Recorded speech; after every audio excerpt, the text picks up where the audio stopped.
Nares di sini. Dan hari ini aku mau ngomongin tentang suatu hal yang mungkin kita sering rasain, cuma gak berani buat obrolin. Atau mungkin hal yang rasanya kalian gak expect kalau kami ini juga bisa relate loh. Hari ini aku mau ngomongin tentang kegagalan. Boleh next slide?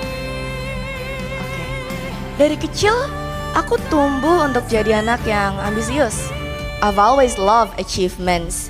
Kalau aku ikut lomba aku pengen menang. Kalau aku di kelas aku harus 3 besar. Aku harus selalu punya target.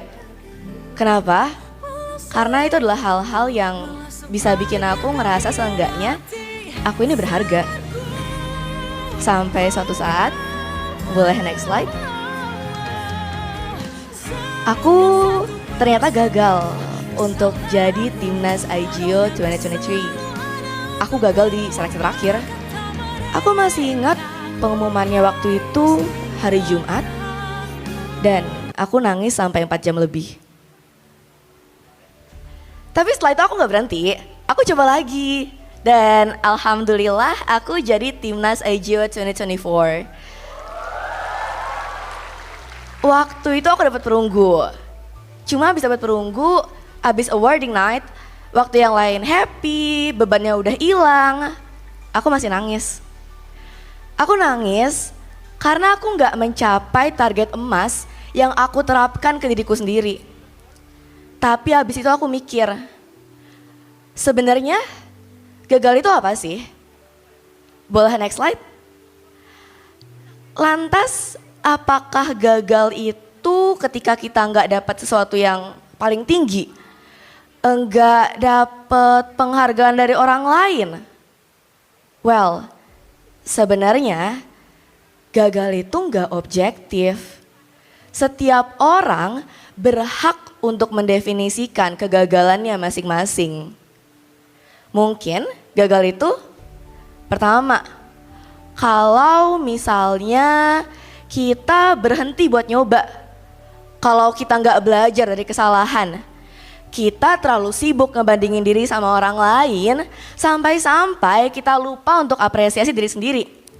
Atau bahkan kita tuh udah gagal ketika kita terlalu takut buat nyoba karena takut untuk jadi gagal itu sendiri. Tapi apapun definisi gagal kalian, aku harap kalian gak lupa untuk ngasih ruang apresiasi ke proses. Karena walau gagal itu gak objektif, kita juga harus ingat, sukses itu bukan angka fix. Sukses itu proses. Setiap langkah yang kalian ambil itu merupakan spektrum dari kesuksesan kalian. Boleh next slide?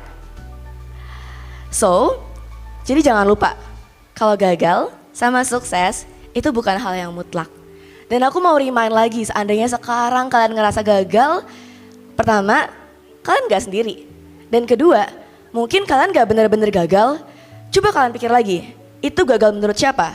Menurut orang tua, menurut dunia, menurut ekspektasi yang ketinggian, atau mungkin menurut standar-standar yang sebenarnya kita nggak pernah sepakatin, tapi kita dipaksa untuk ngikutin standar itu.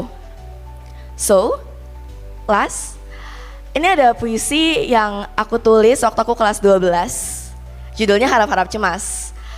Seandainya kalian masih berjuang untuk dapetin emas kalian, masih banyak sekali cemasnya.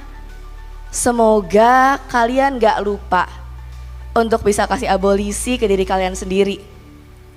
Semoga kalian gak lupa kalau kalian masih bisa amandemen apapun hukuman yang kalian terapkan buat diri kalian sendiri seandainya emas kalian gak tercapai. And remember to enjoy every steps that you take untuk mencapai emas tersebut. Dan terakhir banget, aku mau bilang jangan lupa untuk redefine your failure, claim your journey, dan kasih apresiasi buat diri kalian sendiri. Thank you.